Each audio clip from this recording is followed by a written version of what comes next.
Good evening. We start on the roads tonight. One person is dead and several others have been taken to hospital after a crash west of Kitchener. OPP say the intersection of Highway 8 and Road 104 in Perth County, that's between New Hamburg and Shakespeare, was closed following a collision between a motorcycle and two other vehicles. Officials say the motorcycle driver, a 61-year-old man from Kitchener, died at the scene. 3 others have been taken to hospital with non-life-threatening injuries. The intersection has since reopened. The investigation is ongoing. Anyone with information or video footage of the incident is asked to contact Perth County OPP. And in Mississauga, a man and a child are fighting for their lives in hospital after they were struck by a vehicle while standing on the shoulder of Highway 403 this evening. This is a look at the scene through the MTO traffic cameras. OPP say 2 vehicles crashed on the westbound lanes of the highway near Mavis Road just before 5. Police say the people involved moved their vehicles to the shoulder to get out to exchange information. That's when a 3rd vehicle collided with one of the original vehicles involved and pushed it into 2 people. A man and a boy were taken to hospital with critical injuries. A 3rd person is being treated for non-life-threatening injuries. Police say the driver of the 3rd vehicle was not injured. Well, back in Waterloo Region, police are looking to identify a man after a motorcycle was stolen outside a business in downtown Kitchener. Police say they would like to find and speak with this man after the vehicle was taken from the area of King Street West and Water Street North on August 1st, just before 6:30 p.m. Well, he did not start the fires, but was just as culpable. Those were the words from a judge in Norfolk County today while sentencing one of 2 men charged in a string of arsons. CTV's Krista Simpson has more. Between November 2024 and January 2025, firefighters were called to a series of suspicious fires in Norfolk County. Flames tore through 11 structures. No one was inside and no one was hurt. But as Justice Gethin Edwards said, there were 11 separate instances of arson. And it goes without saying that the community in Norfolk was justifiably concerned about an arsonist on the loose. Chad Reimer was one of 2 people arrested at the scene of a suspicious fire in Haldimand County in January 2025 and charged with 11 counts of arson involving property damage. In April, Reimer pleaded guilty to 2 counts of arson and 1 count of operating a vehicle while over the legal limit. Justice Edward noted that Reimer was the driver in these incidents, using his red pickup truck. Edward telling court he, being Mr. Reimer, did not start the fires, but still clearly was a party to the offense and as such just as culpable. Edward noted that someone found guilty of arson can face up to 14 years in prison, but in this case, he handed Reimer a conditional sentence or house arrest of 2 years less a day, noting that Reimer has significant cognitive impairments that jails and prisons aren't equipped to address. But his mother can advocate for him and handle his challenges, and he's already been on bail conditions that are similar for 19 months. The judge noting Reimer also has support in his community of Port Rowan. A direct line to 911 dispatchers. Emergency landlines for public use have been installed in a busy downtown hub where security measures have already recently been increased. CTV's Alexandra Hollick explains. As her young sons dash through the splash pad in downtown Brantford, Samantha House keeps a watchful eye. We do have to be very careful. I have to get the kids to walk right beside me, hold my hand. The trio treks to the city center for a handful of community events. For House, her family's safety stays top of mind. We have seen people leaning over, and I've had to explain to them not to touch anything, not to make fun of them, not to point at them. Harmony Square sees people from all walks of life at all hours of the day. Downtowns are areas where homeless people tend to congregate. They're also areas where there are large groups of people, and whenever you have a large group of people, there's a potential for emergencies. Whether it's a medical episode or a rattled sense of security, the city has installed 2 new devices, just in case there's a code blue. These stations are used to assist people who may be in an emergency situation. who may not have access to a cell phone or any other phone that may be readily available to them. A touch of a button puts users in touch with a 911 dispatcher. And this does have two-way communication with the 911 dispatcher directly. The city says the phones were installed about a month ago and have already been used. Their addition won't subtract from security measures already in place. This will not replace any current measure we have in place, including the security services or police walking around the area. The executive director of Brantford's largest homeless shelter says the new stations help everyone. Very often people don't know what to do, don't know who to turn to. And if there's something here that's got a specific purpose to it that will allow people to reach emergency services quickly and safely, then I think that's a great idea. House thinks so too. I think that's great to have access to that. The city says it'll be using these new phones here in Harmony Square as a pilot project, and if they're successful, visitors and residents could soon see more code blues in and around the downtown core. Alexandra Hullick, CTV News, Brantford. No music, no dancing, no Caribana. Just 10 days before the festivities were set to begin, the City of Kitchener and Caribana Arts Group announced the Caribana Ignite Festival has been canceled this year. CTV's Karis Mapp tells us why. King Street will be much quieter this year compared to last year's celebrations in August. Caribana Ignite first taking over Kitchener's downtown core in 2024, marking the largest North American carnival celebration outside Toronto. We saw roughly 5,000 people each year come out. Really, it brought people together. It allowed us to celebrate our diversity. But this year's event seeing an unexpected cancellation. We have to make a determination whether it is prudent to go ahead with the festival, that we don't necessarily have everything together in terms of the planning, the organization, and all of those things. Only 10 days before the kickoff party was set to happen at City Hall, organizers say a sudden change in leadership was a major factor in the decision. We would have loved to have made the decision earlier because, of course, that bodes better for the people in the community. And we apologize for that. That's unfortunate. The City of Kitchener echoing the organizing group.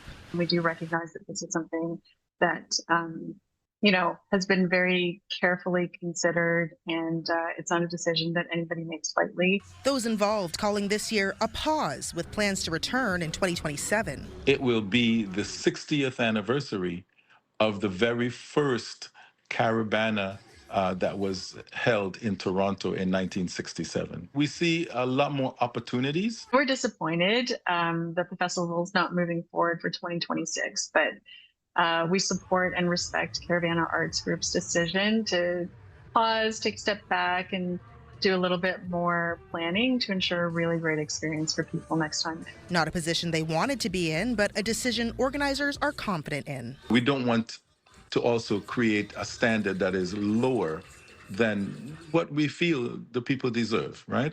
So I think we're making the right call. Karis Mapp, CTV News, Kitchener. One of Canada's largest motocross events is coming to Huron County this week, and with it comes the risk of injury. In fact, the likelihood is high enough that local emergency responders are running specialized training sessions preparing for injuries and potential traumas. With more, here's Scott Miller. One of Canada's largest motocross events is taking place this week in Walton.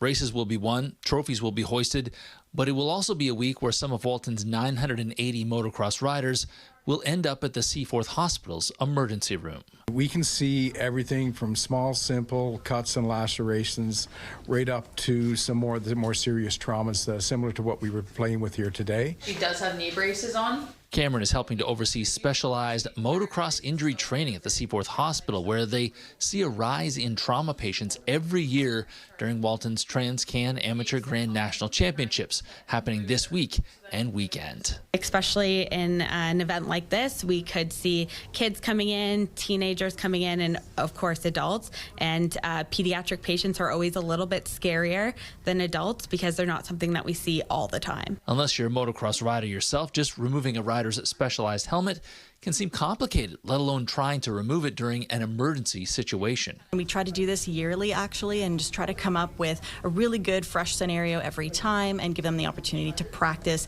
equipment removal, IV starts, fluid administration, all the things that they would normally need to know in the moment when, those stressful situations are happening. While everything's done to try and ensure the safety of riders at the Walton Transcan or any motocross race, it is a potentially dangerous sport. People can get injured riding on their motorbikes. So officials here at the hospital and at the motocross say it's best to be prepared in case something does happen. A recent study found 95 out of every 1,000 riders suffers some sort of injury while racing.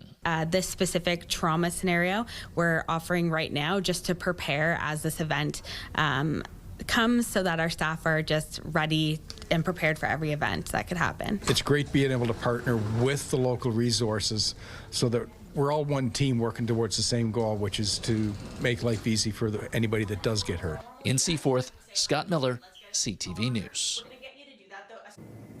Staff at the Guelph Humane Society say they recently performed a rare rescue, one that has them scratching their head while also shaking their head. CTV's Jeff Pickle reports. At the Guelph Humane Society, they of course have dogs and cats, and now a 5-foot boa constrictor. We have a common boa constrictor, also called a BCI, probably the most common boa constrictor that people keep as pets in Canada. The snake was found in Arthur on the road Saturday night and turned in by a brave resident. So a community member had actually very kindly contained the snake prior to calling us, so they were able to safely transport the snake in a large plastic container. The Humane Society says snakes are rare, and a snake of this size even more unique. We see a lot of stray dogs and cats and rabbits, but it's fairly unusual to find a snake of this size loose in Wellington County.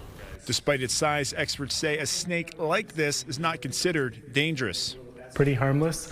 They're, I think, about 10 pounds. We have them at 5 kilos or so.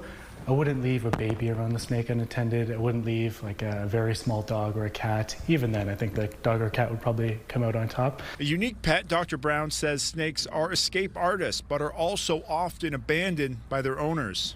We'd worry about them, like owners not realizing how big they are or not having a plan for when they get bigger and then either letting them go or trying to put them on Kijiji or something like that. So that can be an issue. Dr. Brown says anyone who adopts an animal like this needs a lot of space and time. They live a long time. Like these guys, at least 40 years we would expect. I've seen them personally at 40 years old, and that's a tough commitment. A lot of people get them when they're younger, and you don't know what your life will look like 40 years later. The Guelph Humane Society say they are hopeful to get in contact with the snake's owner or will be placed up for adoption. So in the event that the snake is unclaimed, we will look for a new home for it. Now, not every municipality allows for snakes in their animal control bylaws, so we do encourage everybody to check with their local municipality before applying to adopt snakes. Anyone with information or interest can contact the Guelph Humane Society. Jeff Pickle, CTV News, Guelph. Hands-on learning and in-demand jobs. Maybe like being an electrician and stuff. Still to come on CTV News, carving the way for young women to make it in the skilled trades. And as we take a look at the satellite radar, a little bit of cloud cover this evening as that continues to thicken towards our midnight mark. And tomorrow we are looking at some showers, but temperatures right now a little bit cooler, 17 in KW, 18 in London, and 14 degrees in Wyerton. Now here's a look at the 401 at Homer Watson Boulevard in the Kitchener area earlier tonight. Traffic, not too bad right there. Stay with us. We'll be back in 2 minutes. The way modern homes are built and furnished has changed dramatically over the last few decades, and so has the way they burn. Now, researchers at the University of Waterloo are using AI to predict fire behavior in real time. CTV's Heather Senerin has more. So this is the room where we conducted the initial burns. Inside this two-story burn house at the University of Waterloo, researchers conducted more than a dozen controlled burn tests to see how modern furniture would react. With many of the types of additives that we put, in modern building furnishings. They may slow the growth of a fire, but it may have a trade-off, which is it could produce more smoke, or it could produce more types of gases that are quite harmful for people. Not only are the furnishings different than they were decades ago, but so are the energy-efficient rooms they're in. Homes these days are quite airtight, which means that they don't really leak air, and supply of ventilation to the fire is quite limited. What that essentially means is that the fire can reach conditions where you consume all the oxygen available to keep it burning. These experiments generated millions of data points using up to 175 sensors set up around the rooms. To deal with the data and to analyze, researchers turned to AI. So looking at hundreds of millions of sensor measurements simultaneously to try to uncover patterns that go across the experiments and try to reveal insights that a human simply can't divine by just staring at Excel spreadsheets. Researchers say eventually smart evacuation systems could be in homes to help someone inside a burning building get out safely. You might have like your smart fire sensors hooks up to your smart system in your home or your business, and it would add fire evacuation detection. These tools could potentially just plug into existing smart systems for homes and businesses and provide us this extra layer of safety. This work won't just help build the smart systems of the future, but it could also inform building codes and designs and help those who fight the fires too. The idea is to try and provide people that are responding to the fire, both during an active fire event, but even before and well after a fire, with the most amount of information possible so that they can improve their decision making. That was CTV's Heather Senerin. A group of high school students learning carpentry this week in 6 nations at the Grand River are gaining a valuable skill that they didn't have before. And as CTV's Colton Weens reports, instructors say it's also helping train a group that is often underrepresented in the trades.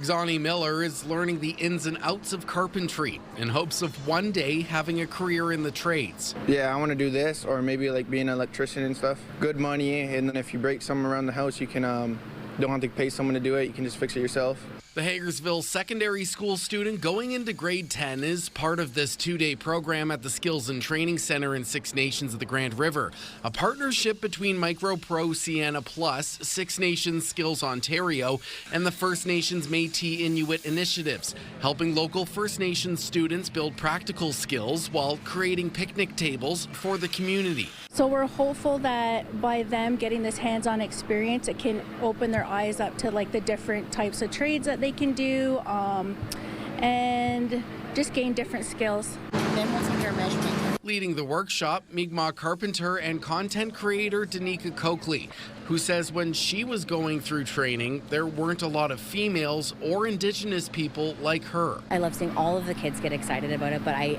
specifically love seeing females only because we are so underrepresented in trades in general as females, but then also as Black, Indigenous, people of color. For them to be able to see me, I really hope they're like, okay, she can do it, I can do it. I was never told, you can't do this, but I also never really felt like anyone told me that I could do it. So I did aesthetics, I did nursing, I did several different careers before essentially making a full circle back to building, which I've always loved. I just thought of like veterinaries or like work like teachers, never just building houses. Kanisha Hill is an adult participant also learning this week who's been working with kids before this, but says this is more of her calling and it's another opportunity to grow her skills for what she wants to do.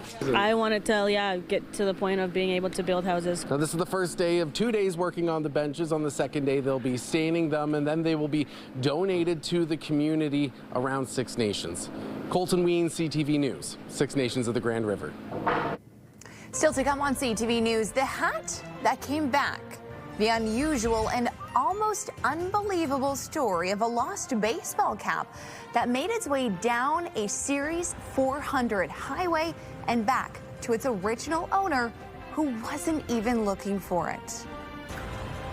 Plus, here's a look from Dune Valley Drive in Kitchener from earlier tonight. Beautiful sunset as we get ready for a little bit of rain. CTV News continues in 2 minutes.